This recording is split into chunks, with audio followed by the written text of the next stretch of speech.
So this is our first interaction, and we will be, I think, interacting on all weekends from now on between 6 and 8 for the next 4 months. So I think no. This is a batch where we are having a basic finance. Yes. After that, they will go for their as per their specialization. So hopefully many of you will continue, and yeah, some of them will follow you. Yeah. Okay, so I understand that you're here from all streams, from marketing and HR, and apart from that, of course, some of you will be taking finance. So the purpose of today's lecture and the one that we have next week, basically the purpose here is to look at finance in a broad, in a very broad way, and just try to, let's say, whatever feelings you may have about what finance is, what you can expect, what this course is all about. So these two lectures, the basic purpose is that I get to introduce you to those, the course as such. Now, before we begin, could you just a short introduction about yourselves? That way, I think if we can all begin introducing ourselves. I'll tell you a little about myself first. So I'm Sanjay Sahai. I was with a public sector bank, leading public sector bank for at least 29 years. I left the bank, took a voluntary retirement, mainly for the purpose of coming to academics and for the purpose of teaching. Now, when I did this, this was in 2014, I also joined a PhD program at Symbiosis International University, Pune. And ever since then, I have been teaching finance and some other related subjects at Christ University. Here there is a branch of the university and off campus at Lavasa near Pune. So that's where I stay, and that is the place from where I'm taking this particular class right now. And so essentially, I'm doing what I wanted to do all along. In between, there was this 29-year foray into banking, which I think enriched my own experience about so many things. So that's about me. You are the second batch I am teaching under this this initiative which Neeraj has taken. So after that, may I ask all of you to just give a short introduction, unmute yourselves one by one. So Subir, maybe you can start. Sir, myself Subir Nandi from Jamshedpur, from Narayana Hill to the. Okay. And what are you doing, Subir? So I'm now operation management. Okay.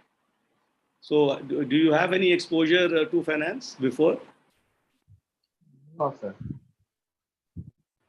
Okay, fine. No problem. I'm new in hospital industry.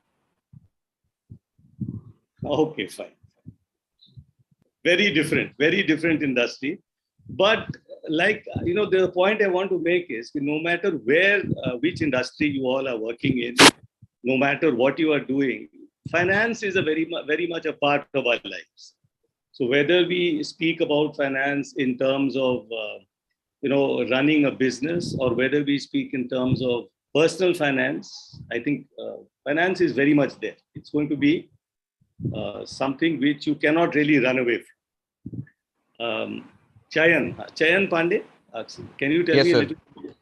Sir, myself Chayan Pandey. I am from Ghazipur. I have completed my BCA this year from Gujarat, Sardar Patel University. Okay, great. And you haven't begun working yet? No, sir.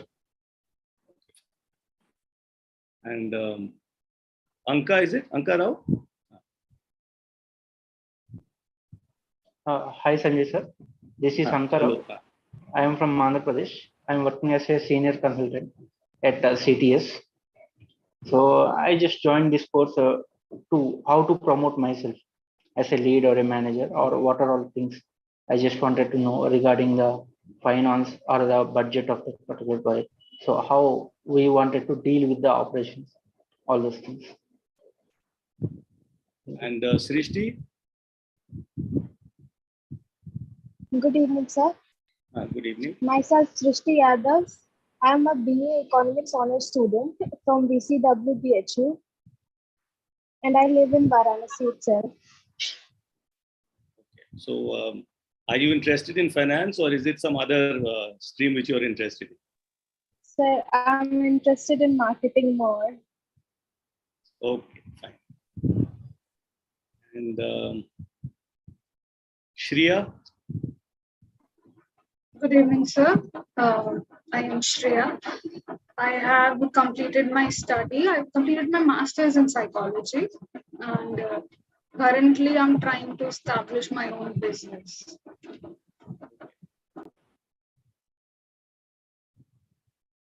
Excellent. Then I think you must have, there is a lot of need for understanding finance. You know, anybody going in for establishing your own business, I think for such persons, finance is an absolute must. Okay, fine. And is it Pratishtha next? Yes, sir. Yes, So, Pratishtha. Good evening, sir. I am Pratishtha Singh, and currently I am a BA first year student pursuing history honors from BHU. And I joined this course to get into the insight of the corporate world. And the finance sector has always prompted me to that I am always keen to know about this sector. So I have joined this course. Good, good. Tithi? Good evening, sir. My name is. Good evening, sir. My name is. Sorry. Yes, please continue. Good evening, sir. My name is Sithi Patel. I completed my BTech, and currently I'm working in a marketing firm, and I'm very much looking forward for studying further in operations management, sir. Okay. And Prachi? Good evening, sir. My name is Prachi Pranavi Ghosh. Currently, I am pursuing my graduation from Vasant Kanya Mahavidyalaya, Varanasi, and I live in Bhagalpur, Bihar. And what subject are you doing your graduation in? Sir, Ancient Indian History and Archaeology. Okay. Tripti? Good evening, sir. My name is Tripti Dubey, and I am doing graduation from VKM BHU.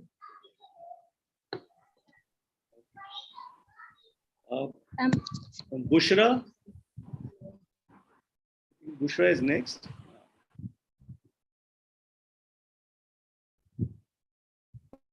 Bushra, could you please introduce yourself? I think Bushra is not, I don't think she can hear me. Prerna, please continue. Prerna? Yes. Yeah, hi, am I audible to you, sir? Yes, yes. Yeah, hi, sir. I'm Prerna.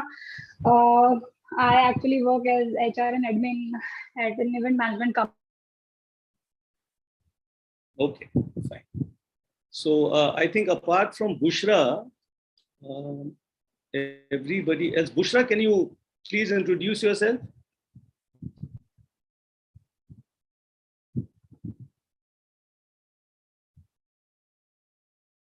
Okay, Shivam.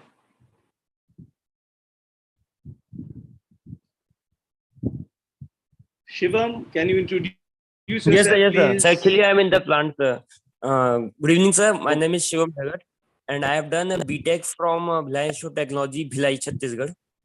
And right now, I am currently working in Adani Solar as a production engineer. Okay, excellent. So, Bushra, if you can hear me and if you can just join and introduce yourself, I think that will complete the introductions.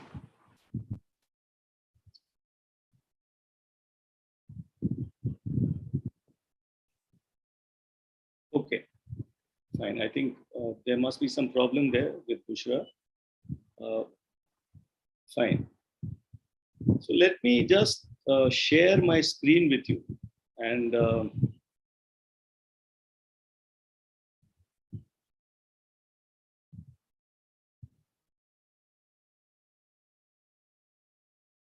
yes.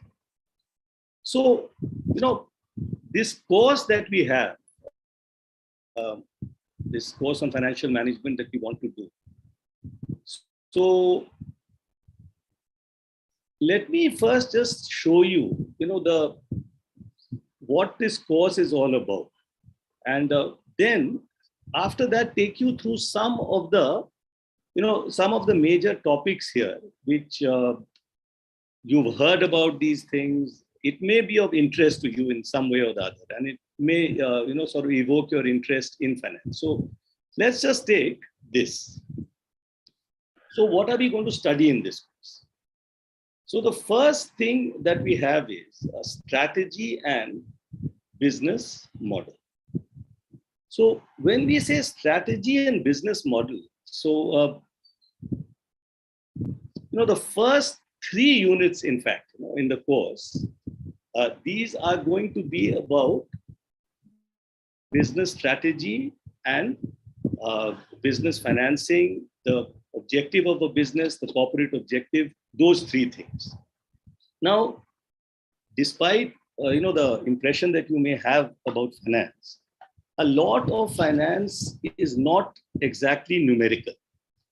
There are, obviously, if you want to get involved in doing serious finance, then numbers are obviously very important. But there is still a scope for understanding finance without getting bogged down with numbers. And whenever I've been teaching this course, what I've found is, this happened even in college, that many, there is a certain, let's say, hesitation in sort of considering finance as an option, mainly because of the, what people feel is the statistical component or the mathematical component. So what I want to basically explain to you is that in this course, when we look at finance, we will try to look at it with a minimum of numbers and try to understand this, in a more in a conceptual. So, when we say strategy and business model, when we talk about these things, basically, we are speaking about what are the ways, what are the methods in which a business can grow and achieve its objective. Now, objective is another, it is not always profit. There could be different ways of looking at the objective of a business. The objective could be the mission to do something great, and in the process to also earn profit. So when we look at strategy, we are looking at different ways of reaching this goal that I have set myself. That is one thing. And then when we look at the ways of financing a business, we then begin to see why finance is so important. Like you want to start a business, one of the big challenges for you is, how do I get the funds for actually managing this business? Where do I get the funds from? And when we look at this part of the course, we'll be looking seriously at the different ways we can get money. What is the cost of this? That's another aspect. What is the cost of this money that we actually get?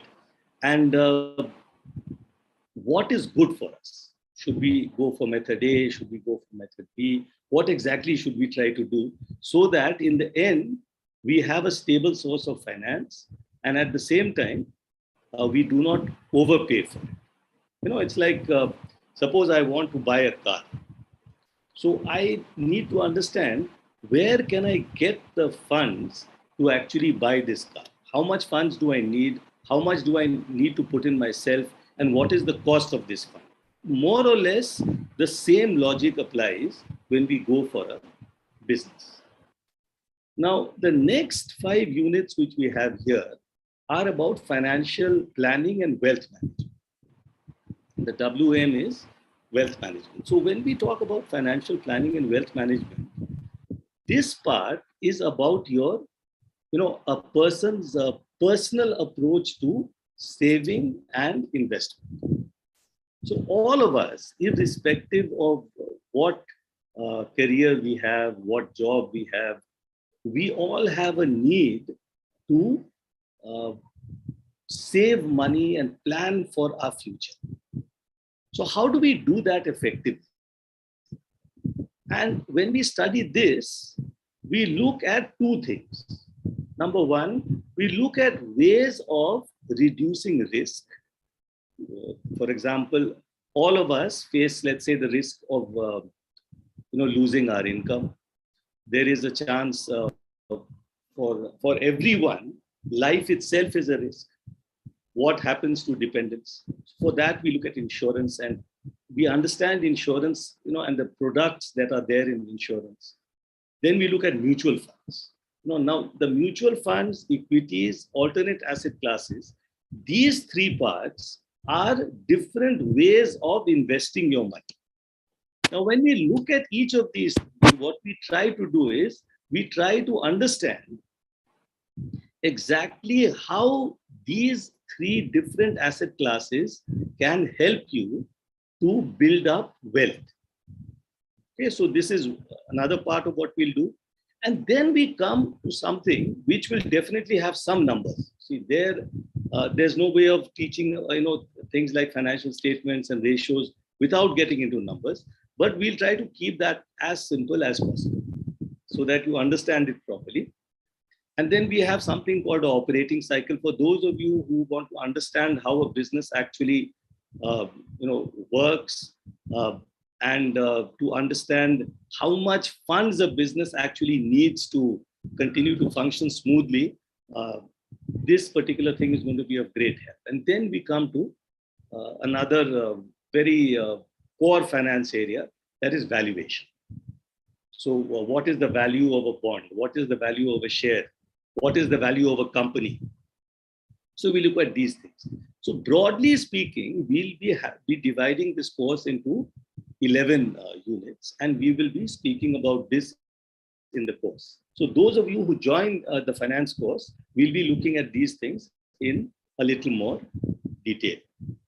But since many of you will not be coming into finance, so let's just talk about this in a more general way. So now, the first thing I always like to speak about whenever we do an introduction to this is the importance of finance. Now, what I have been saying, all along is, irrespective of what career you choose, finance at a basic level will have importance for you. There is no getting past this. So if you are an employee of a company, any company, you will want to know how healthy the company is. See, your job depends on this. If the company is not healthy, if the company is not doing well, then you are going to face a lot of problems as far as your future is concerned. So you need to understand this pretty well, this part. Then, if you are an entrepreneur, then I think you cannot actually run an enterprise without understanding finance, not just basics, but understanding it pretty well. Because everything that you do is going to be, let's say, guided by the financial decisions that you actually take. So this part is absolutely essential. Then as an investor, so understand where you should invest and what are the risks involved. So one of the things which finance teaches you is that there is no free lunch anymore. You never get a gain in anything without taking a risk. So from your point of view, what you will have to understand is what is an acceptable level of risk. That is one important thing here. And then as a lender, so one part of finance, just as borrowing is a part of finance, lending is also a part of finance. It is the other side of the coin. So think of it from the point of view of a lender. So how does a lender identify suitable individuals? Who does he lend money to? No, how does a banker actually think and decide that, yes, this is a person whom I can give money to? So these are some of the things that we're looking at. And then, of course, like I said, there are a number of units which are devoted to financial planning and wealth management. There we look at saving, borrowing, and the reducing the risk to yourself and your family, investing, that whole part. So this is why, in my opinion, finance is absolutely essential for just about everyone. So before I start off with understanding, let's say, one aspect of finance. Let's say you want to start a business. How exactly would you proceed there?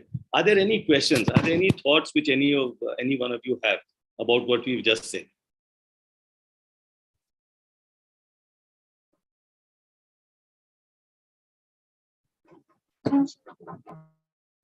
Yes, Shreya, anything? No, sir. No? Okay. Anybody else? Anybody, any thoughts on this? Okay. So let's then come to this part, defining finance. So, before I actually come out with, the traditional definitions of finance, can any of you just think of what finance is? What are the things which get into finance? So we've mentioned some of the stuff. So can any of you just make an attempt? What is finance?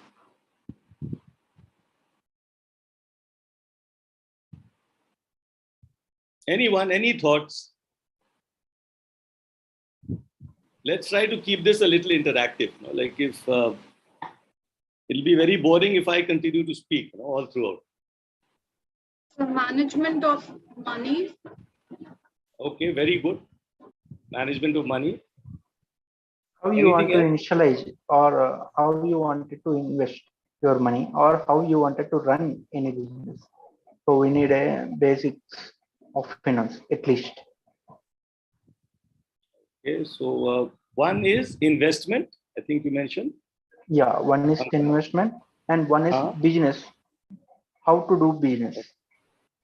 How to do business. Okay, so or one how to run a aspect- company. How to run a company. So obviously, how to run a company will have a number of things which will not exactly be in finance. But I feel like major, we have a finance. You feel that one of the major things is finance. It is definitely one of the very important aspects. But apart from that, of course, there is a lot which will depend on the product that you have. Right. Yeah. What are you producing?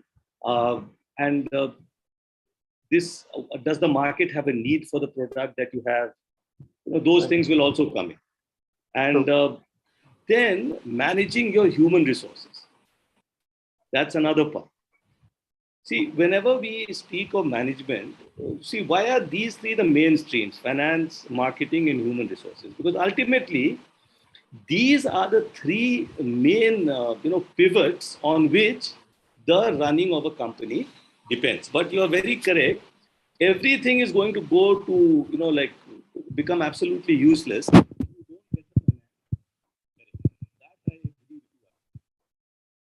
I'm not able to hear you.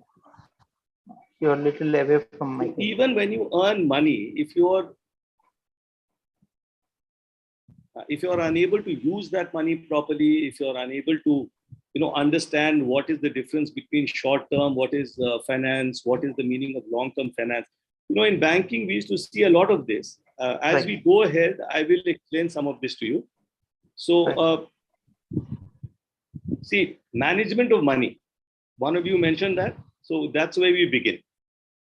Defined as the management of money, including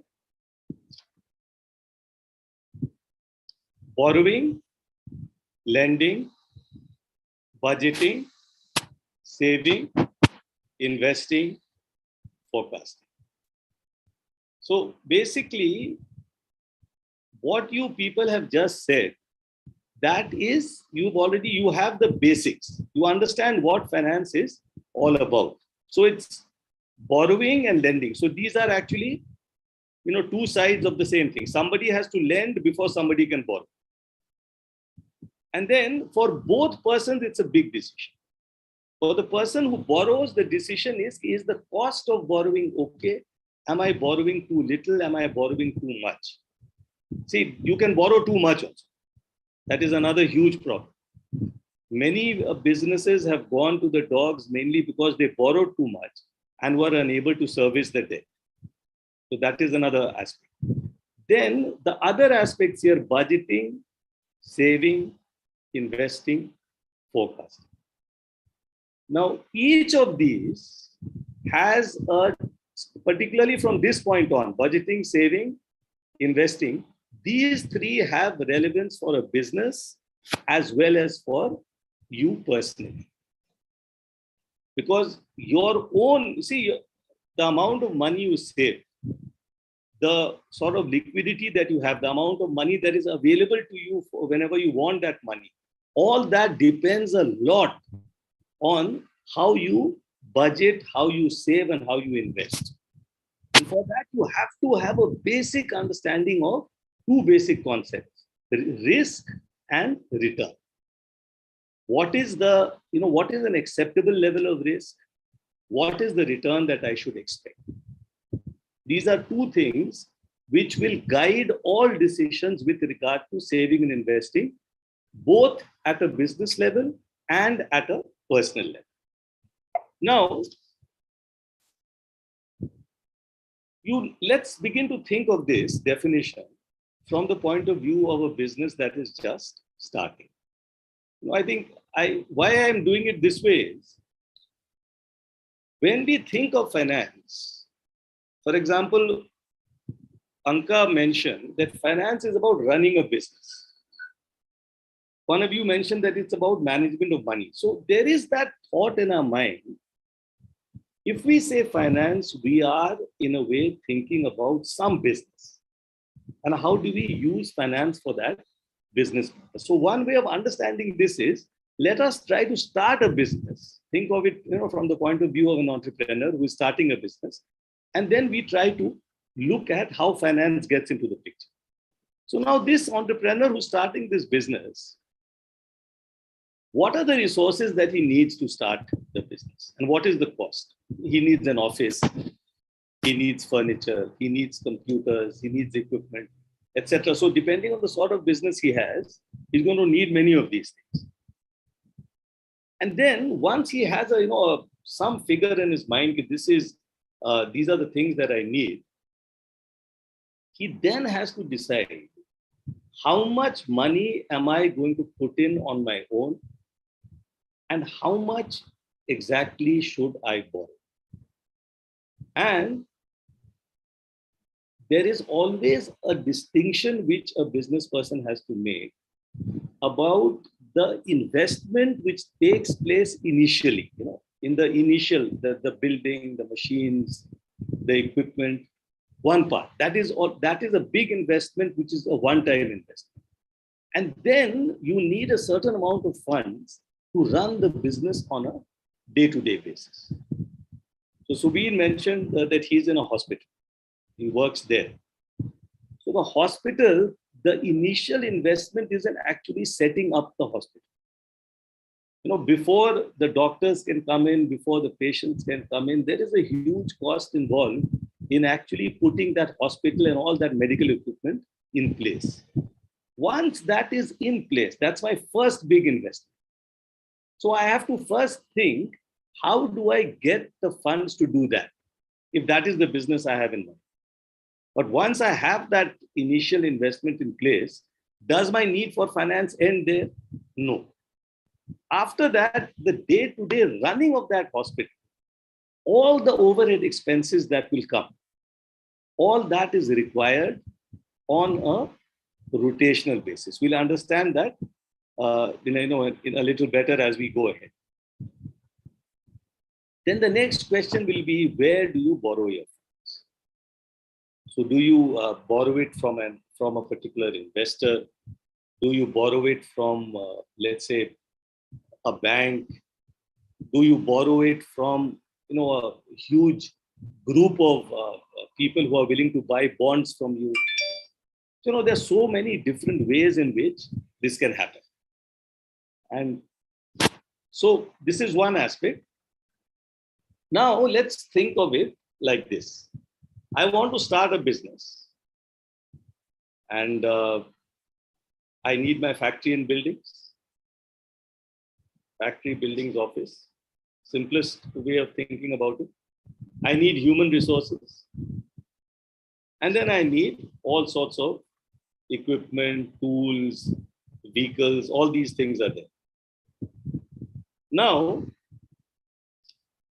one word which you will always get in finance is, this difference between a capital asset and capital revenue, two parts.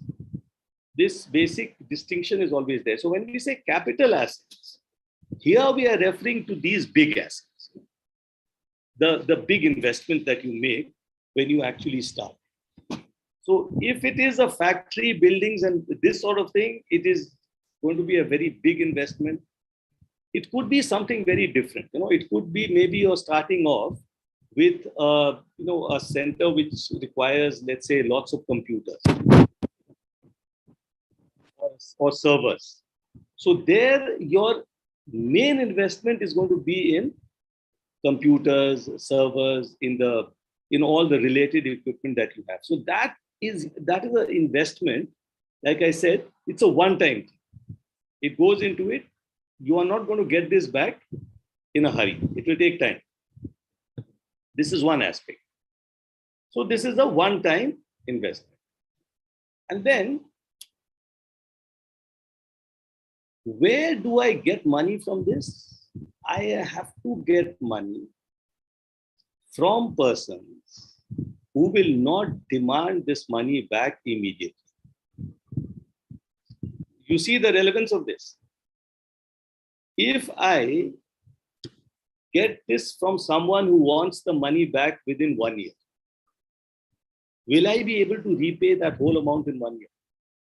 Because this initial starting cost here, these capital assets that I have, this is going to be a huge thing. So no matter what the size of the business, relative to that business, that first investment that you make is a big investment. So, and that big investment requires funds from someone who is willing to trust you with the funds for a rather long time. Because if this person cannot trust you with the funds for a long time, then it is not possible for you to take money from. So someone may say that, look, I'm willing to give you, let's say you calculate that this requires 50 lakhs. Just giving you one figure. And you go to someone and that person says that, yes, I'm willing to give you 50 lakhs, but I want that money back in 1 year. As far as you're concerned, it's as good as saying no. Because you cannot earn 50 lakhs again in 1 year from this business. There is no business like that, where you start and you get 50 lakhs of revenue in the first year itself. So that money is not acceptable to you. So this is the first thing to remember, that when I start a business, I need a certain amount of long-term funds. This is the first part. Now, look at this, the human resources. Now, this part here, I have to pay salaries on a month-to-month basis. So it's a recurring cost. This is a recurring expense. And then, let's just leave the word working capital out for a moment and just look at, just come to the next category here. These other things which I have, consumables. So it could be raw materials for a factory. It could be the sort of, let's say, the medicines and other pharmaceutical stuff I use in a nursing home. So these are things which I consume on a day-to-day basis for the running of my business. Now, these again are recurring expenses. So every month you're going to need these consumables. Every month you need to pay people who work. So there is a certain amount of money that you need to have on a recurring basis to repay. Now, this aspect here, this is referred to as working capital. And it is expected that a business will get enough customers to keep the working capital, to get enough money for its recurring expenses on a day-to-day basis. So whatever is the nature of the recurring expenses, like for example, in the case of a manufacturing concern, it will need raw materials. It will need a certain amount, a stock of raw material. A stock of raw material is referred to as an inventory. It will require inventory. It will require all those things which are consumed in the factory to actually manage. Now, where is it going to get the money for this? This particular thing has to come from the finished goods that it sells. So once it sells those goods, it gets a certain amount of money, and this is used to finance the next batch of raw materials that the company actually buys. So this part here, the raw materials part, this is a consumable. The factory here is a one-time investment. So for the factory, I would require long-term funds, but for the raw materials, I would require working capital. So the point I'm making here is that there are two types of requirements which a business has. What finance teaches you is that you have to arrange money for these two different types of requirements from two different types of sources. So for example, the capital assets, they will come from long-term funds. These things here, the working capital, this is going to come from partly from long-term, partly from short-term trade. Now, the long-term funds that I have, what are the sources for this? So traditionally, there are two sources. One is referred to as equity, one is referred to as debt. What is equity, anyone? Anyone can tell me what is equity?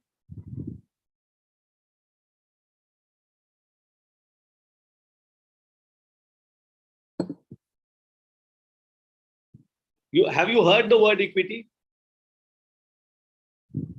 Yes, Have sir. you heard of equity shares? Anyone? Yes, sir. You've heard of equity shares, correct? Yes, now, sir.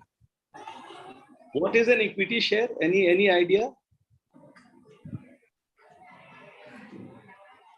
Okay. So equity could be said as of something, sir.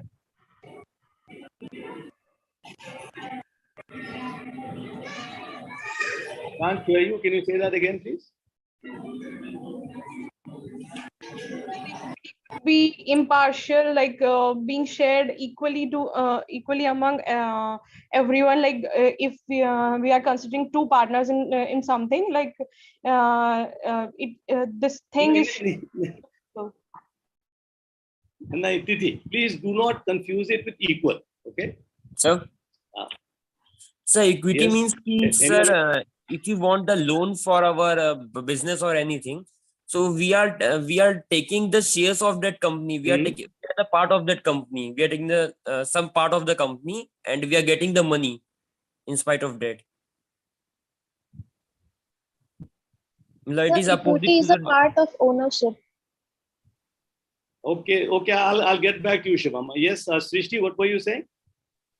Equity is a part of ownership. Is a part of ownership. Okay. I think you're getting closer now. If we begin to combine some of the things which you have said, anybody else wants to attempt this? And don't Google it, please.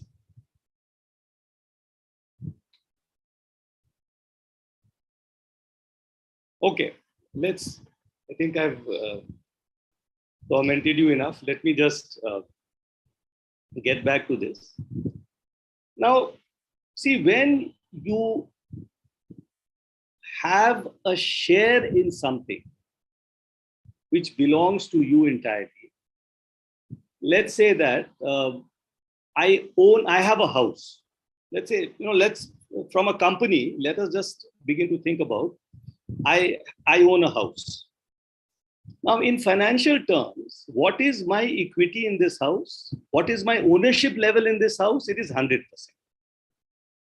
Equity essentially represents the level of ownership that you have in a company. Now, a company requires a lot of funds. One single investor is not in a position to provide the entire amount of funds.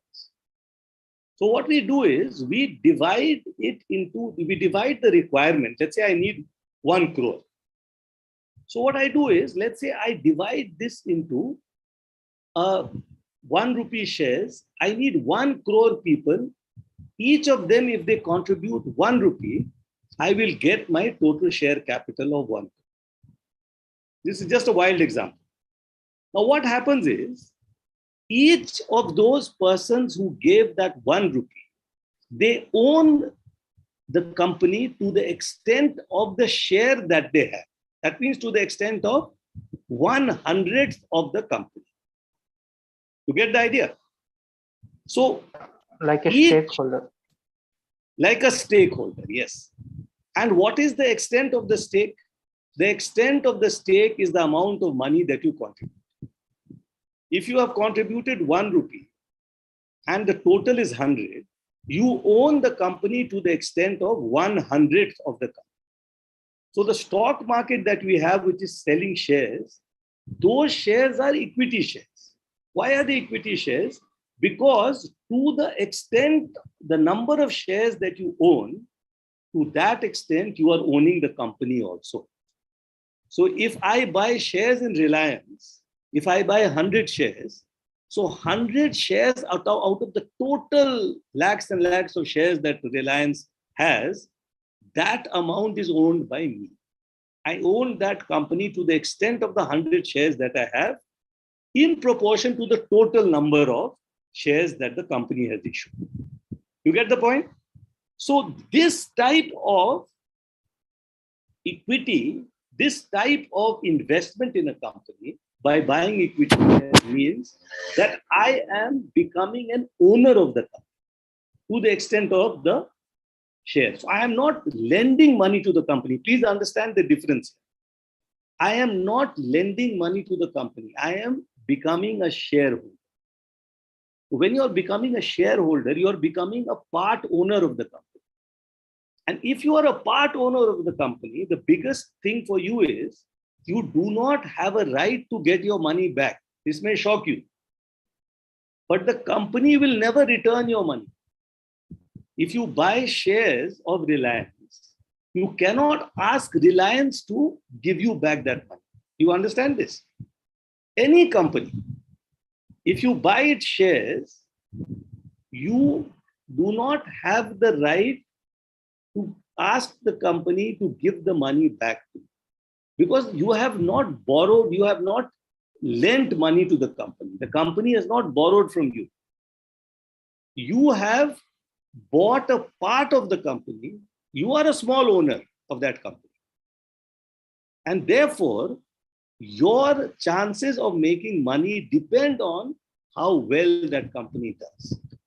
If that company does well tomorrow, if it gets dividends, if it let's say gives dividends, and dividend is like interest on shares. If, like for example, if you put money in a bank, the bank gives you interest. If you buy shares in a company, you get dividend. You can think of the dividend as like a form of interest. Now, this particular interest dividend that you have, here also you do not have any rights as such. If the company gives you a dividend, good for you. If the company doesn't give you a dividend, you can shout at the chairman, but he is not legally bound to give you anything. So no matter, so how many of you knew this, that you cannot sell your share back to the company? I didn't know that. I know this. The different stakeholders will be buying or any So part of please me. understand that whenever,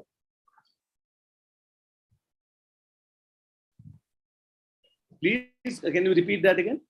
Yeah, different stakeholders can buy the new shares or whatever you are selling it, or the new who are new to the market or who are having a demat account, so they can buy it. They can buy. But remember one interesting thing here, that you can buy, but you cannot sell back to the company. So a person who has bought shares,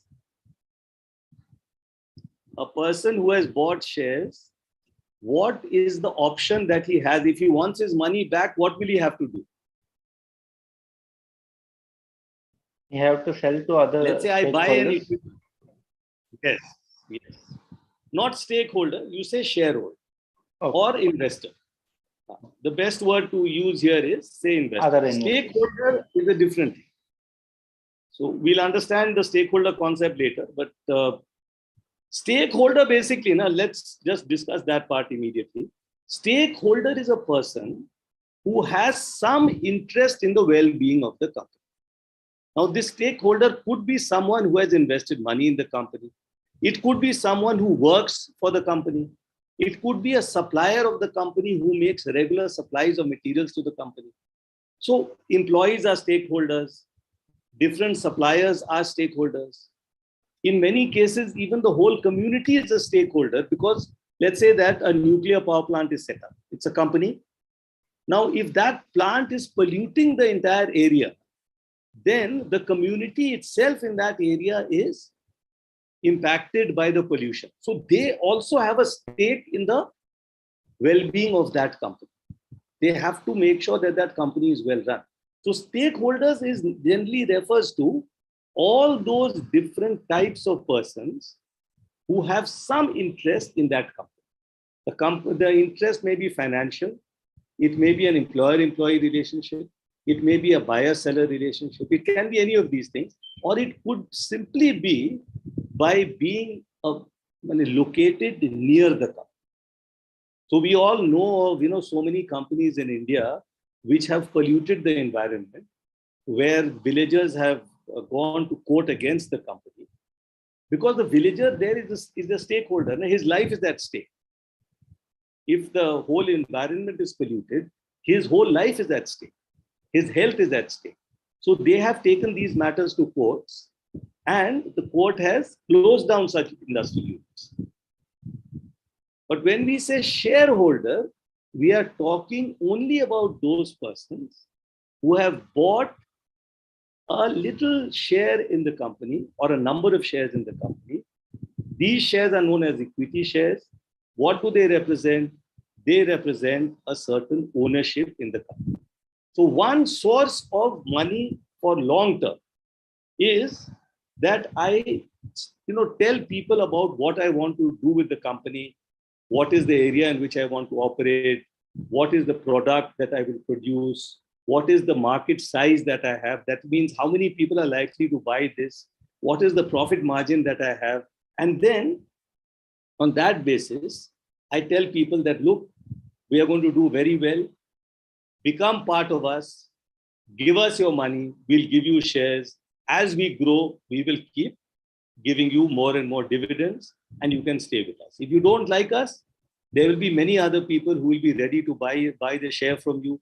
You sell the share to them and you quit your investment. So that is equity.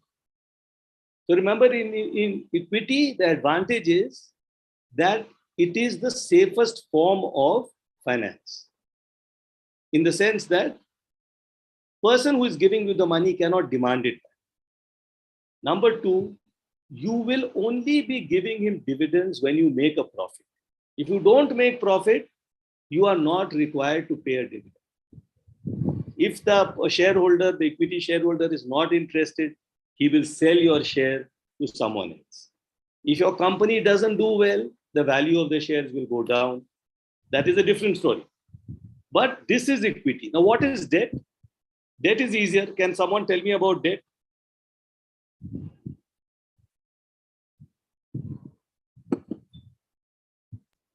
So borrowing money from someone that we are supposed Anyone? to pay back. Sir. Yes, perfect. That's absolutely correct. So when we borrow money, then we say that we have taken debt. Okay, so there is a creditor, I become the debtor, somebody gives me credit, and that's it.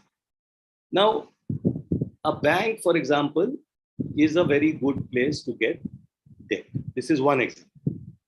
Now, debt is very different from equity.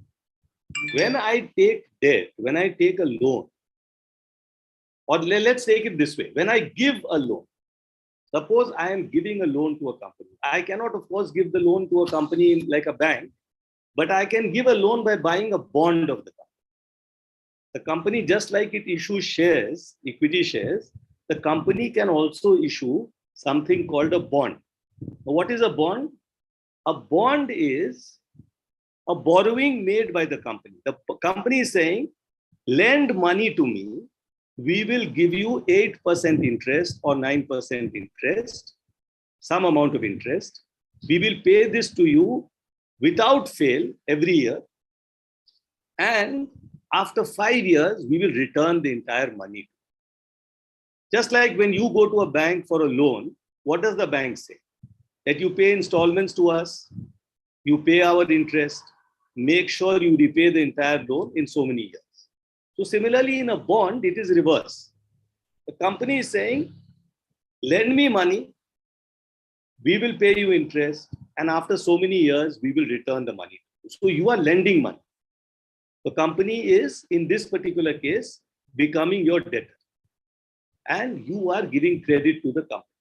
Now, in the case of debt, you do not become an owner of the company. But what you get is, you get the right to get your money back.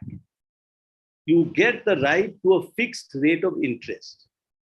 These are the two things which you will get. So, from an investor's point of view, in which of the two do you think the risk is less?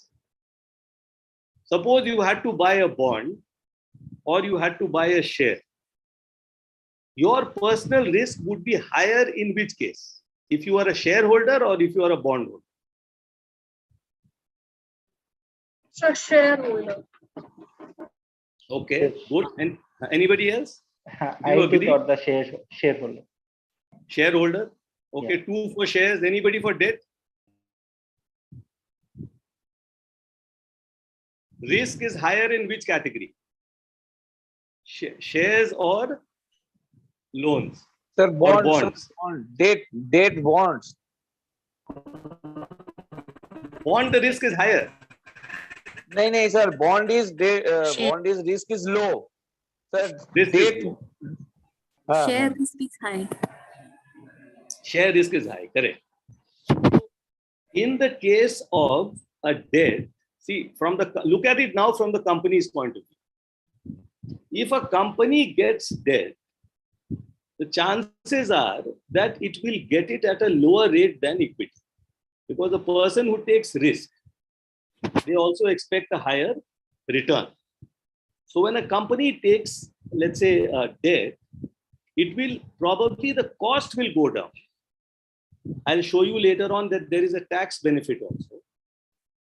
But the risk for the company is that if it fails to repay, then its whole reputation is gone. Whenever a company fails to repay a debt, legal action can be taken against that company, and the company will be in, its reputation is going to be really bad after that. It will not be able to get loans again. People will not be able to want to invest in that company. So today we have so many companies against which action is being taken, mainly because they made the mistake of taking debt and not repaying the money back. So in debt, the risk is lower for you from an investment point of view. But from the company point of view, even though the cost is lower, the risk sometimes can be very high, particularly if they are unable to repay. So these are sources of long-term funds. Now, when we look at this part, short-term funds, for example, a company buys raw materials. Now, one easy short-term fund which is available to all good companies is the credit that you get from the market. See, when you buy something, let's say that a company is making steel products. It has to buy, let's say, steel ingots, little lumps of steel from a steel company. The steel company will not insist that the company pay immediately. The steel company will say that, okay, we will give you delivery. You can pay after 1 month or you can pay after 2 months. In every product, there is a certain amount of credit that is available to the company. And that is a source of short-term funds. Apart from that, banks are always willing to give you short-term credit. So the sources of credit are very different for short-term and for long-term. This is one of the, so what I'm basically trying to explain to you here is that if I am starting a business, there are two types of expenses that I have. One is a big one-time investment and lots of small recurring expenses. And where are the sources for this? For long-term, I generally look at equity or debt. For short-term, I look at what is known as trade credit, or I look at short-term bank credit. So the main issue here, what we try to understand is, any business, what is the financial need that it has? How does it, calculate the need for the amount of finance, and where can it get that finance? Now, does this make sense to all of you? Are you getting a better understanding of this now? Yes, particularly sir. Those. Yes, Subir? नहीं बोला sir. Yes, sir.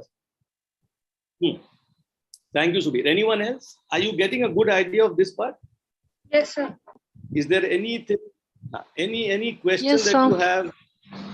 No, sir, no Okay. question. Okay, great. Okay, fine. Thank you, Tripti. Now let's proceed to the next part. Now, we look at this equity share thing, which came last time. So we mentioned long-term and short-term funds. So where does the entrepreneur get funds? This was the question before us. Now let's look at it in a slightly different, from a slightly different vantage point. Now we understand what is equity, what is debt.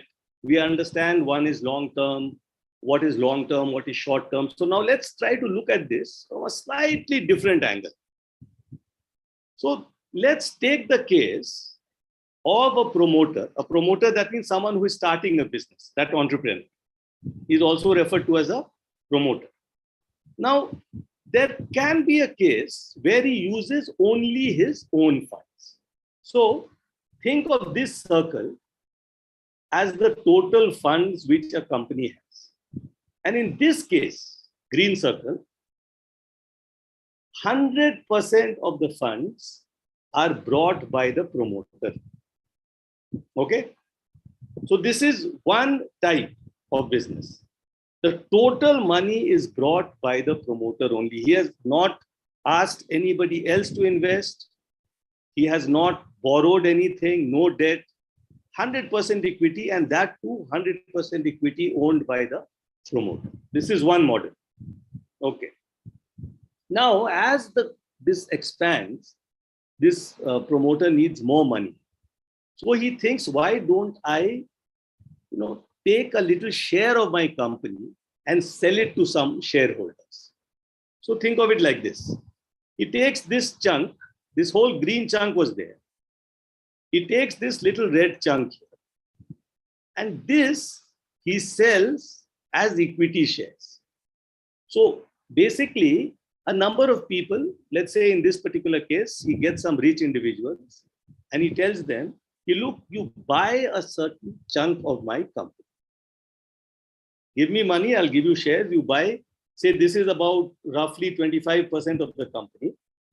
So you buy this part of my company and I will give you shares for this. When I do better, as my company begins to grow, you will be able to sell this at a higher price. So this is this part clear? So this red part here is, as you can see, it's a part of the whole company. And this is divided into a number of shares, and this is sold to someone. So this is another case where there is no debt, but now there are a number of shareholders. The promoter owns the green part, and the red part is owned by other people who believe in the promoter and who have given him money. So they have got equity shares. Okay.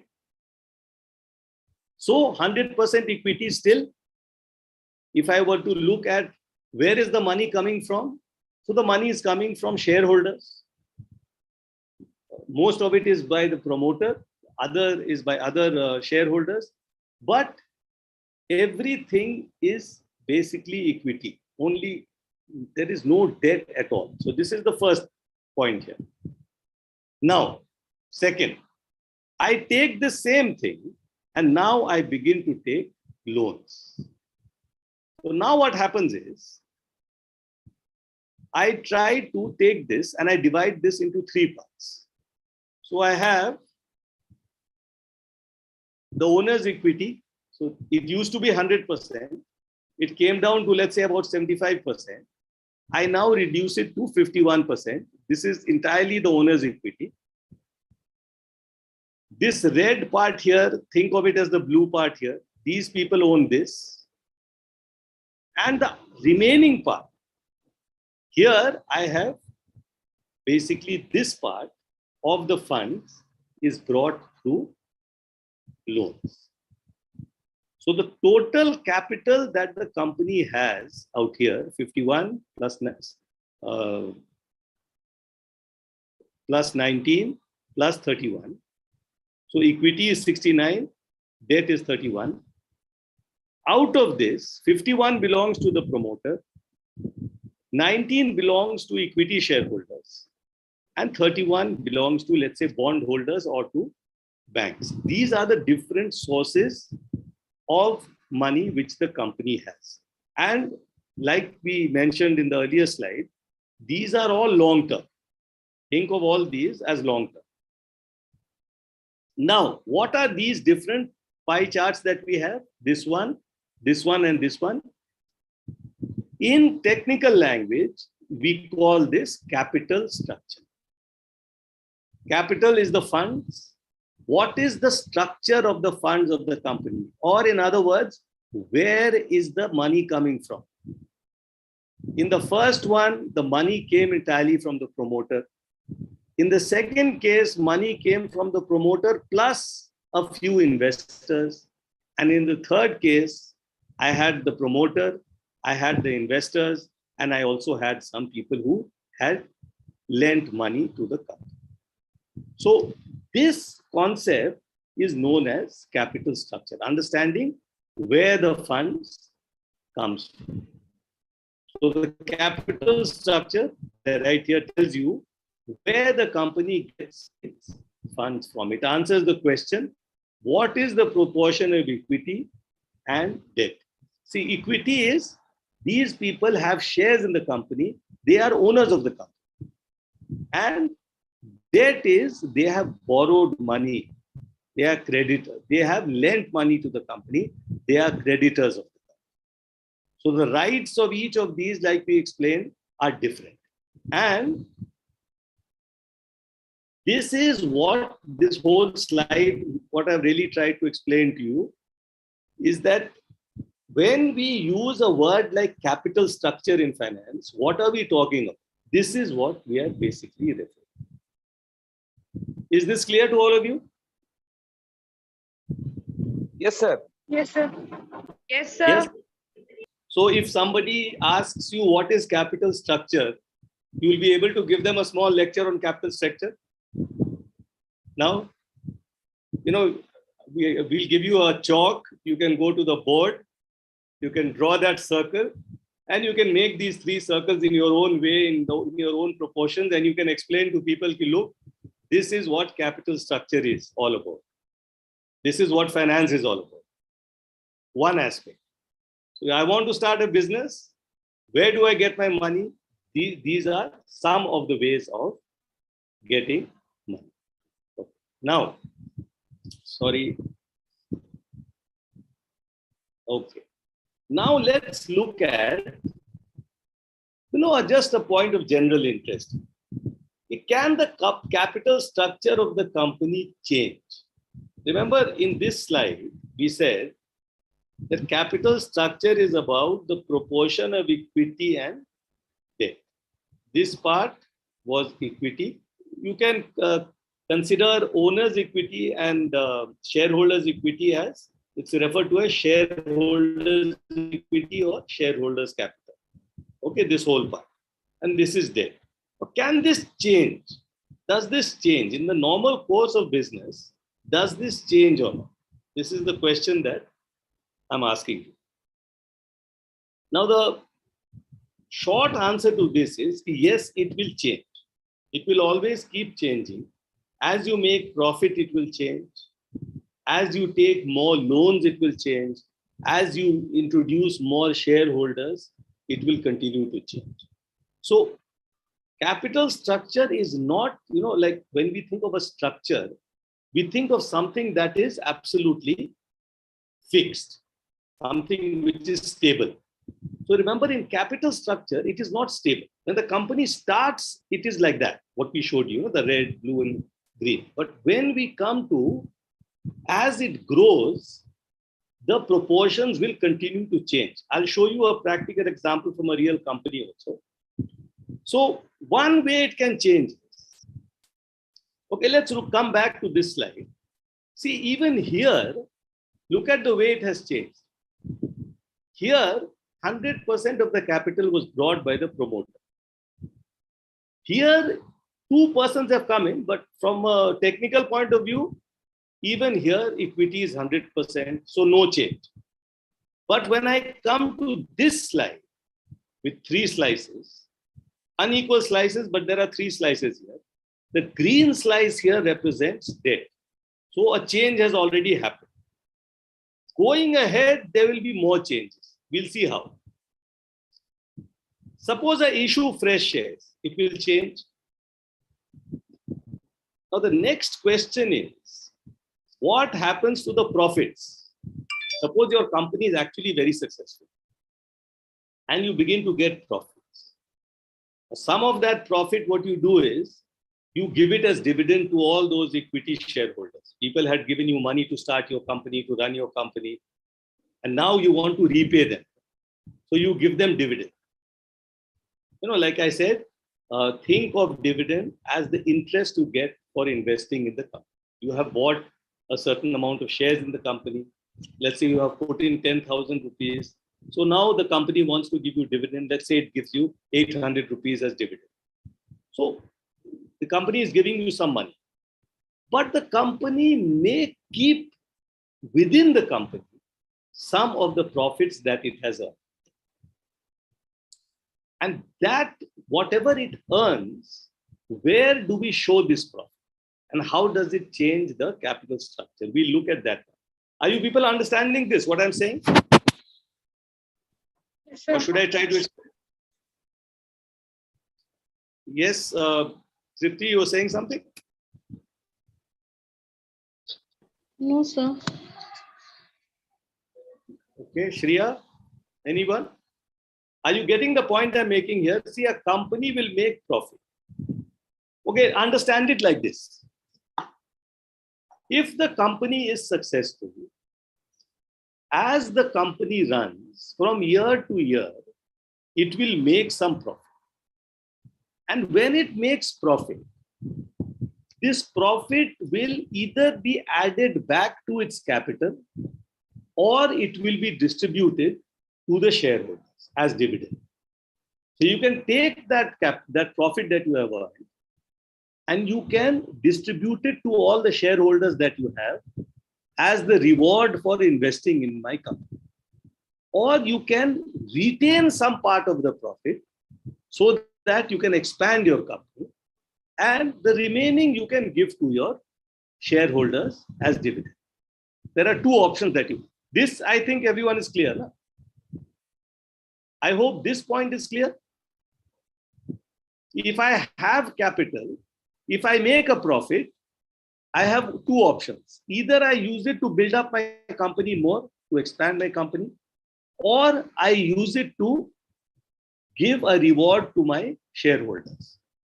Or I split it into two parts and give one part as a reward and one part as investment in the company. Is this part clear, please?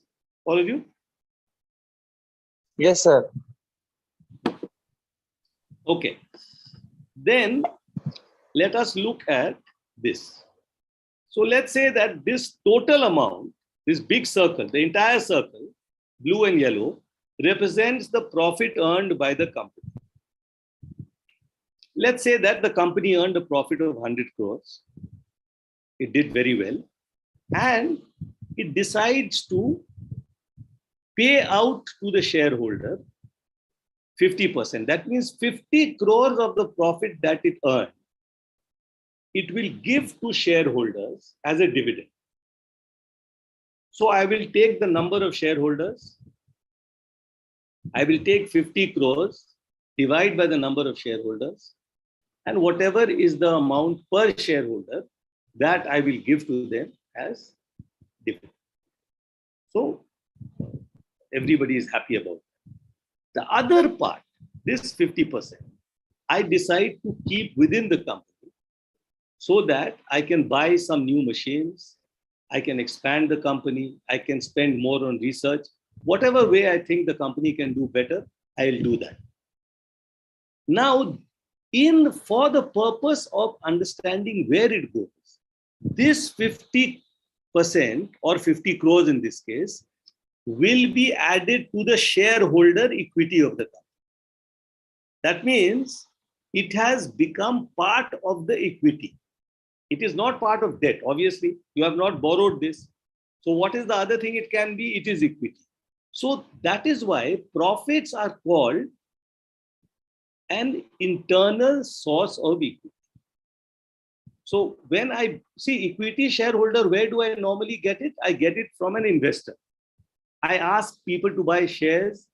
People give me money. So it is an external source. People give me money. I take that money. I use that money to invest in my company. But when I make profit, this fund I'm getting, this money that I'm getting this internally. From my own strength, I'm managing to get this. This is the cheapest form of money and the best form of money because it is mine. Now, where will we show this in the balance sheet of a company? So what I've done here is I have taken the balance sheet of an actual company. This is HCL Technologies. All of you have heard of HCL. I have taken their figures for the last 3 years, March 19, March 20, and March 21. Okay. Now, if I'll just take you, don't get psyched by the figures here. I'll just take you through them one by one. It will be very easy. So look at March 19, this column. The equity share capital of the company was 271 crores. This is the amount which has been brought in by whom? Can someone tell me who has brought this amount? 271 crores. Company. Yes. The shareholders or the investors. Shareholders or investors have all the lakhs of investors that there are in HCL. They have all contributed. The sum total of the shares, the equity shares that they have bought is 271 crores. So this part here, 271, is the actual amount of shares that the company has issued. Now, you look in March 20. This 271 has increased to 540 What does this mean? Some fresh shares have been issued. Some fresh money has been brought into the company by issuing shares. So this is another part. If you look at March 21, we find that the equity share capital is still 543. That means we have not asked more people to give us money. Okay. So the total share capital that we had brought in by shareholders and promoters is 543 in 21. It used to be 271 here. It has increased to 543. It has doubled more or less. Now look at this column here. Reserves and surplus. What was it in 271? It was 30,168 crores. Okay. And it increased to 36,753 crores in March 20. And then it increased to a little over 43,000 crores in March 21. Now, if I take the difference between 36,000 and 30,000, roughly I'm looking at 6,600 crores. Suppose I minus 30,168 from 36,753. What will I get? It will be roughly 6,600, somewhere around there. Correct? Yeah, right. Where has this come from? This extra money? Anyone? They have sold those particular shares, the new shares, in 2020. No, if they had sold shares, it would have come here. Okay, sorry, reserves and surplus. So it is coming in reserves. So this 6,600, based on what we heard, in the last two slides, can anyone tell me where this money has come from? What about profit? Yes, sir. Very good. This So for that 6,000 particular year, for 2019, they have received that particular amount. Very good. They have made a profit here of 6,600 crores. The profit may have been more than this also. But this amount has been retained in the company. It has been used. It has been added to the reserves of the company, and it will be invested in HCL. Now look at this next year. Between 20 and 21, again, this has gone up by roughly the same amount. Or just round it off, it has gone up by about 6,300 crores, between this and this. So once again, the company has made a profit. The point I'm making to you is that every year when the company makes a profit, that will be reflected in this reserves and surplus column. It will show how this has increased. And now if you want to look at total shareholders' funds, how are we getting this? We are adding this total reserves and surplus with the equity share capital. So when you add this and this, 43,010 plus 543, I get 43,553 crores. So the actual value of the shares that the shareholders have today is 43,553 crores. You understand? The shareholders together had contributed 543 crores only. But over the last 20 years of HCL, they have kept on making profits. They have kept on building these reserves. And now the total shareholders' funds has increased to this, 43,553. Now, HCL, if you look at the borrowing of this company, long-term borrowings, it is only 207 crores. It is worth nothing. If you look at 207 crores, it is very, very, very small. And they have some other long-term liabilities and provisions that we will not, I don't want to confuse you with these things. Just look at these two figures here. The amount of money which the company has on its own is 43,553 crores. And the amount of debt that it has is only 207. Now, this, what we are seeing, is always the case with the IT companies.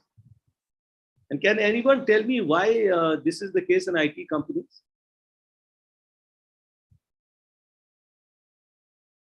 Anka, you are in a state which has a lot of IT. Any idea why IT companies tend to have a lot of equity and very little debt? So there will be multiple earnings which we don't know it. Only the promoters knows. So for an employee, so you may seek like suppose we are paying around 60,000 a month, suppose. So, but what exactly the client is giving, suppose. So the client is paying for a hour. So he is paying me around $20 to $30 per hour. Okay, so that comes around $500 or $1,000 per month. Now I am getting around $50 to $100 per month. So the rest all goes to companies' securities or some investment on the LCDs. Rest all is the profit. So most of the things, many of the things, they will be not borrowed from the outside. So they will rotating the same amount, or they will taking the profits and they will be investing more. Good answer, Anka. Anyone else wants to answer this? My question is, why do IT companies have less debt? See, like here you're seeing HCL. If you were to look at Infosys, if you looked at Wipro, you will find the same story, where you will find that the equity portion, the amount of funds which the promoters have brought, the amount of funds which is lying in reserves, that will be very high. But the amount of debt will be very low. So what Anka is saying is that the reason for that is that the profit margin is very high. See, the profit margin is very high will account for the very high profits. The internal profits which has increased, he is correct there. But there is one more point which I want some of you to think of. One point more which is missing in Anka's answer. He has explained. Sir, this is a private company. So that's why equity is high and debt is low.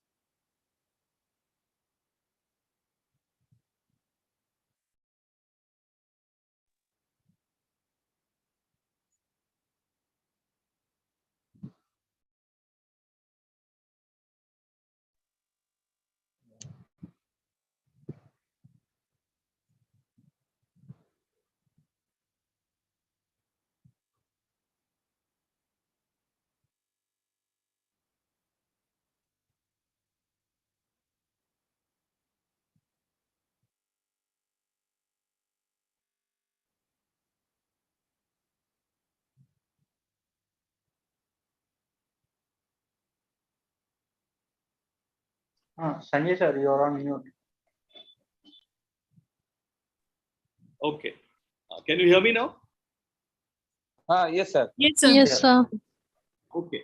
So coming back to my question. See, my question was, why do IT companies tend to borrow less? And why is that, the shareholders' funds component so high? So Anka gave me an answer. He said that it is because the profit margins tend to be very high and they earn a lot of money. Because of that, they are able to keep that profit in the company, and therefore the reserves column keeps growing. That part is absolutely correct. But there is one more angle here that, okay, there is a small problem here. I'm not being able to share my slide. But anyway, let's continue the discussion.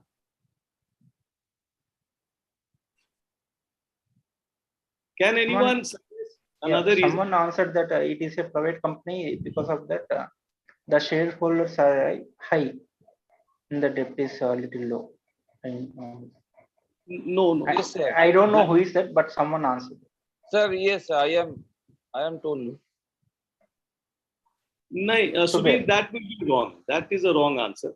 See, companies that we have, it doesn't matter whether it is private, whether it is public. That let's not get into that part.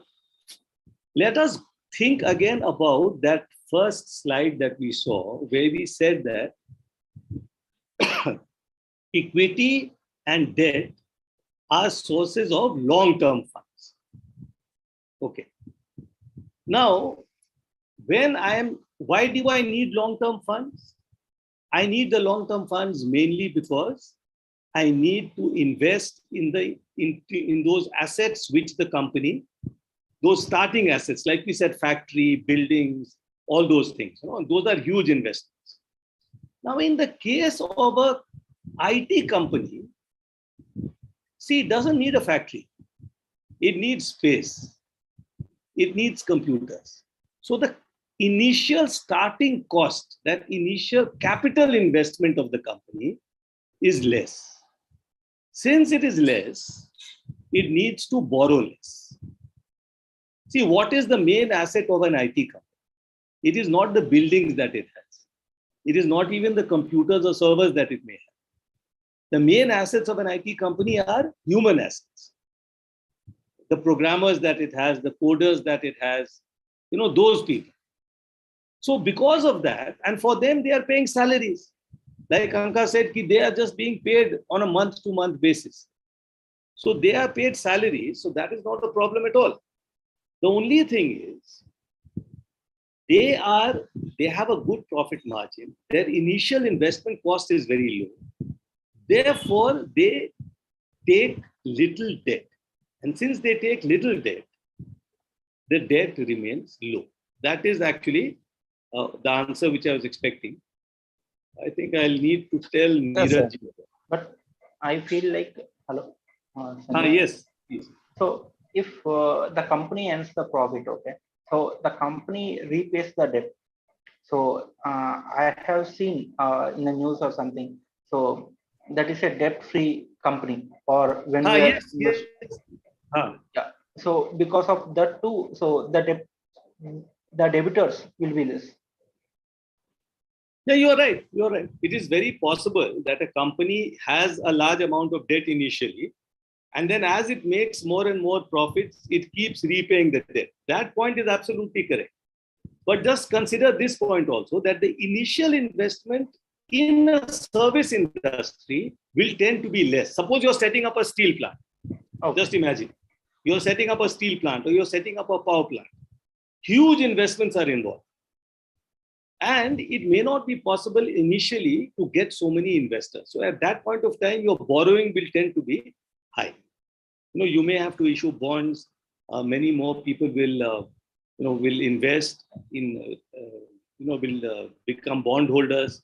They will give you money, and your debt will always be high. So if I were to show you the balance sheet, let's say, of Tata Motors, where again, it is a huge investment is involved in setting up an automobile factory, you will see that the debt will increase. So what you are saying, Anka, is absolutely correct. You are not wrong. So one answer is that if my profits are very high, I am able to repay debt that I have taken. This part is absolutely correct. Other thing to remember is that in service industries like IT industries, the initial investment cost itself is very low, because my main investment is in my human assets. And since my main investment is in my human assets, I tend to spend less money initially. Okay. Now, sir मेरा बोलने का मतलब यही था कि मैं बोल रहा हूँ तो मेरा खुद का इन्वेस्टमेंट ज्यादा है, वहाँ पे अदर इन्वेस्टर का इन्वेस्टमेंट कम है, इसीलिए हम बोल रहा था कि वो प्राइवेट बोल दिया गलती से। आप जो बोल रहे थे वही हम बोलना चाह रहे थे। इनिशियल स्टेज में मेरा खुद का इन्वेस्टमेंट ज्यादा है, इसीलिए वहां पे डेट कम है, इक्विटी ज्यादा है। सुबीर, उसमें एक चीज और देखने का है। हाँ, अपना इन्वेस्टमेंट मेरा ज्यादा इसलिए है कि मेरा सर्विस इंडस्ट्री में नीड भी कम, हाँ, मेरा जो कैपिटल का रिक्वायरमेंट है ना वो भी कम, यस सर, बिकॉज हमारे पास में बहुत ज्यादा एसेट्स का जरूरत नहीं। I only need some space. I need my servers and computers. I need my office furniture. और उसके अलावा I need only people. और जो लोग yes, आएंगे, we are not. That is the only point you need to remember over there. yes. And just give me 1 minute to get some more water. Okay, sir.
Okay, so I'm back, and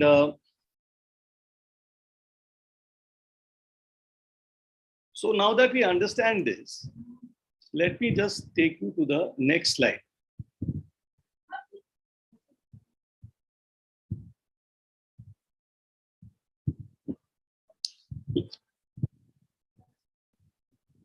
Let me just ask Neeraj ji to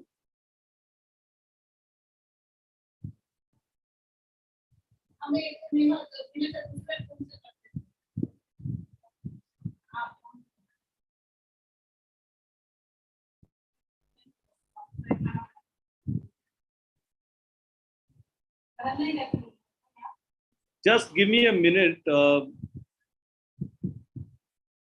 I'm just asking Neeraj ji to give me my, the right to share the PPT, because so far I'm not being able to show it.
Sorry for that. Let me just recap this again. So let's say that I am starting a business. I have a 10 lakh project cost. I contribute 5 lakhs of my own funds. I get investors to give me 3 lakhs. So the promoter share is 62.5%. Investor share is 37%. And total equity that I have is 8 lakhs. I borrow 2 lakhs, right?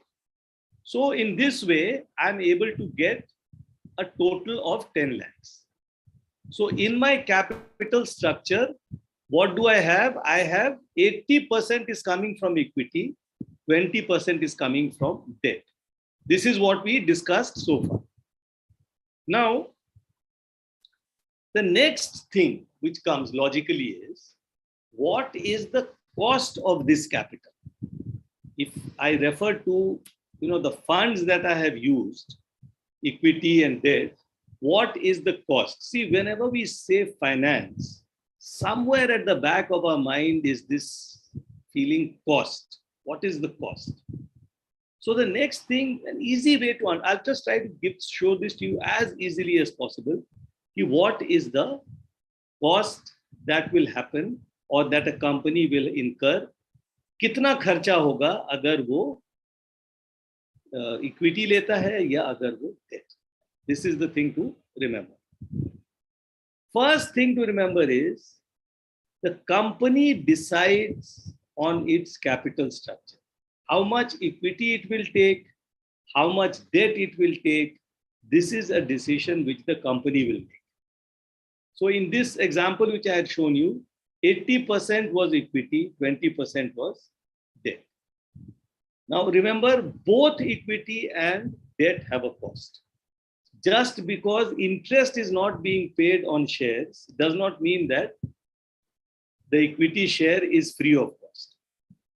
Just because the shareholder cannot demand repayment doesn't mean it is free. Every shareholder expects to get a good return.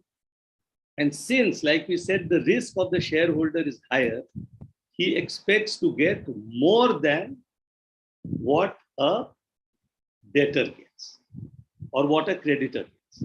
So let's look at this. Suppose a loan of rupees 1 crore is taken from a bank. This is the debt. The banker wants 12%. So it is very clear. Cost of debt is 12%. So the risk is less. The cost is less. If I raise 200 crores through equity shares, what is the return that the shareholder expects? Now, without getting into any calculation of this, one thing which you can logically see is he will expect to get more than 12%. If a banker is getting 12, the shareholder will say that I am taking a much bigger risk than the banker. You are promising to pay back the banker, but you are not promising to pay me back. You are only promising to give me dividend. And you are promising to run the company properly. So you have to give me more money. See, the basic principle is, if I take more risk, I should get a higher reward. The more risk I take, the higher the reward or the higher the return should be. The lower risk I take, the lower the risk I take, the smaller the reward that I get.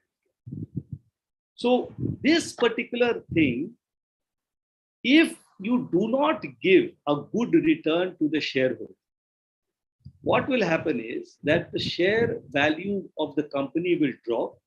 If the value of the company drops, it is a disaster for the manager. So remember this, it is never free. And why does the shareholder want more? Because he takes a higher risk. Remember, if the company collapses, tomorrow, if the company is unable to function, let's say the promoter finds that the product that he is making, there is no market for that product, there is nothing he can do to sell the product, then in that case, what will happen? In that case, the company will have to be, shut down. And if that happens, the shareholder will lose his entire money. I'll give you one example from my case. Long ago, I had bought shares of Kingfisher Airlines. This is an actual case. I had bought shares of Kingfisher Airlines. I had invested 10,000 rupees. Now, all of you know what has happened to Kingfisher Airlines. So what happened to my money? That money is gone for good. I cannot, claim, or I cannot have a grievance against Kingfisher Airlines that they did not return my money. When I invested the money, I knew the risk. I expected to get a high return. Instead of getting a return, I saw that the company itself was wound up, liquidated, and therefore I am getting nothing. So the risk I took is very high. And why did I take the risk? Because I expected to make a higher return. So a shareholder will always expect to get more than what the creditor gets. This is one thing which you should always remember.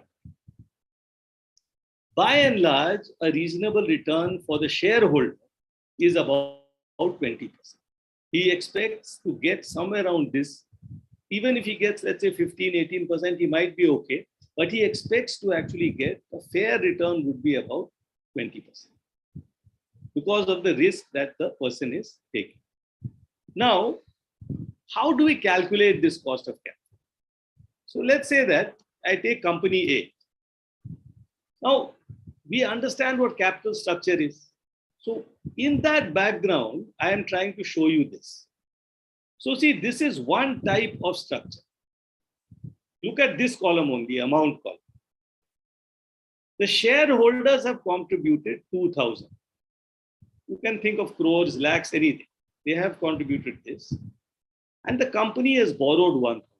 So the total funds that the company has is 3,000. Now, the cost of capital here, just a minute.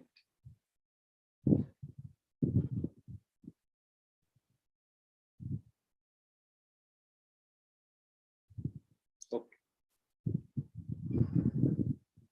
Now, in this particular case, where the equity is 2,000, if he is expecting a 20% return, then what is the cost? I will need to pay at least 400 as dividend. So my cost to get this 2,000 is 400. Everybody clear on this?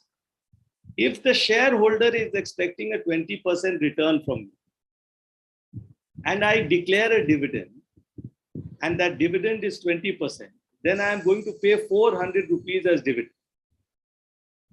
My banker is giving me the money at 12%. Therefore, the banker is giving me, I have to pay the banker 120 rupees as interest. 12% is 120. I am paying this as interest. Therefore, the total cost that I am bearing is 400, which I have paid as dividend to the shareholder, and 120, which I have paid as interest to the banker. So the total cost to my company is 520. What is the total amount of funds that I have? 3,000.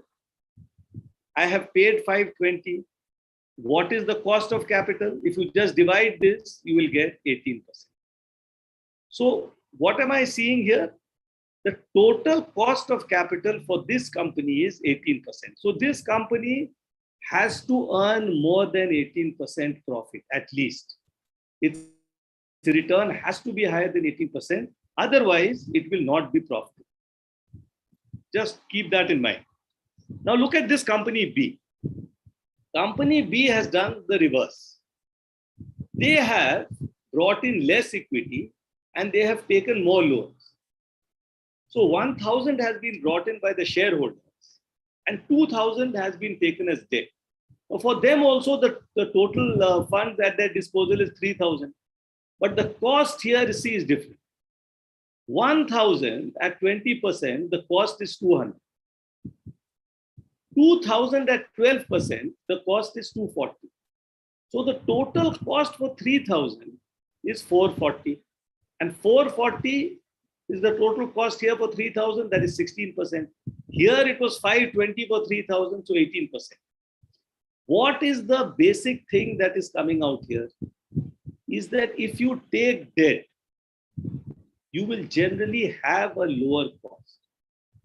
But you have to have a very good business model. If you are being able to earn enough money to repay the debt with interest, then debt is very good. And there is one more advantage. Whatever interest that you pay, this 240 which you have paid as interest, is an expense. So you can reduce this from your profit and you will pay less tax. So there are lots of advantages in taking debt, but the risk is that if you are not able to pay, you will go bankrupt. Have all of you understood this? Yes, sir. Okay. Subir has understood this. Anybody else? Yes, Yeah, sir. got it, Sunny, sir. Okay, Tithi. So what we are learning here today is if the capital structure of two companies is different, then the cost will also be different. So in the first case, we saw that this company was relying more on equity. Since it was relying more on equity, it ended up paying a higher cost. This company relied more on debt, was confident enough to repay its debt, it had a lower cost. So one lesson here is, if I can handle debt, debt is a very good source of finance. So this is something to remember. If your business model if you're regular getting revenues from your sales, whatever thing you are making or whatever service you are selling, if you are able to generate sales on a regular basis, then what happens is you are able to, let's say, repay whatever obligations you have, whatever installments you have to pay, whatever interest you have to pay, you are in a position to repay. And if you are in a position to repay, you will have this advantage that you can take more debt and ultimately have a lower cost. So as you might have noticed, this 18% and this 16%, this is the average cost. So 400 I have paid for 2,000, 120 I have paid for 1,000. This was at 20%, this was at 12%. On an average basis, it is 18%. Here on an average basis, it is 16. This is less than this because the high cost component is low here and the high cost component is high here. This is why this calculation that we have just made has a very fancy name. It is called the weighted average cost of capital, WACC. What are we doing simply? We are just finding out the actual cost of each component of capital, adding that up, dividing the total funds by that, and then we are getting our weighted average cost of capital. This is how you calculate the overall capital cost of a company. Now, the other component here, do you want me to stop and continue next time, or should I continue? Since it is 8 o'clock, I leave it to you. If you want me to continue, I can continue with this. What is the consensus in class? Is it very, are you finding it difficult to sit? Because we have been here for 2 hours now. Sir, it's depend on you. Anyone? I don't mind. If all of you are okay, let 1 or 2 more people just give me a heads up here. Titi? Yes, sir. Continue. Yes, sir. I'm in, sir. You're in. Tripti? Yes, sir. Okay. I at least have 3-4 of you saying this. Okay, then let me continue. I'm so happy that you people are enjoying this, because normally this is quite a boring thing. Now, what I have done here is, I have taken the 2 tables of the last slide and I have put it into one table. So what we see is shareholders equity 2000, company B 1000, loans 1000, here 2000, amount of capital is the same. Now I am adding an extra component. I am now bringing in to play the tax component. Let us assume both companies had 3,000. As we can see, both companies had 3,000 rupees of funds. How they got the funds, we've seen. Some came from equity, some came from loans. The proportion is different for company A and B, but both of them had exactly 3,000. And let us assume that they are equally good or equally bad, and they have made the same amount of profit, 500. Okay. Now, the interest component for this at 12%, the loan part, how much interest did they pay? You remember from the last slide, 120. This company at 12%, how much interest did it pay? It paid 240. That means the profit after interest for company A is 380, and the profit after interest for company B is actually, sorry, it's a mistake, it should be 260. Now, the tax component which will come on 380 is 171. For this, the tax component is 117. Profit after tax here is 209. Profit after tax here is 143. What we are seeing is company B has actually managed to pay less tax. It has paid less tax, and the return on capital that it has got is 14%. Why am I saying this? The shareholders had invested 1,000 rupees. From an investment of 1,000 rupees, the shareholders were able to get 143 rupees, a little over 14%. These people invested 2,000 rupees and they were able to get, they invested 2,000 rupees and they were able to get only 10%, 209 rupees or 10%. Can you see this? See, this is the advantage, the tax advantage and the debt advantage that companies with a high leverage or a high debt structure, capital structure, they get. Just look at this again. Two companies, A and B. One has high equity, one has high debt. The total funds at the disposal of both companies are the same. Despite that, they make the same amount of profit. But from the investor point of view, the shareholders are the investors. From their point of view, which of the two companies has done better? The company which has used debt, that company has managed to give them a higher return. Because I spent only 1,000 of my own money. I borrowed from other people. I managed to get the same 3,000 amount of funds, and I was able to get the same profit as this company. And because I managed to pay lower taxes also, ultimately what happened was I was able to make a higher return. So I have paid, you'll say that, but you have paid more interest. Yes, I have paid more interest. But next year I'll pay less interest. And the year after that, I'll pay even lower interest. And after a few years, I will not pay interest at all. And then this entire fund will be mine. So the debt is, like I said, it can be very good if you have the confidence to repay and repay on time. That's the basic point I'm making. Is this clear to all of you?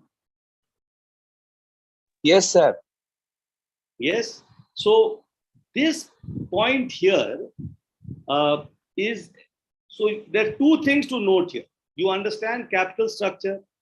You understand how debt can be a very powerful tool in the hands of a company.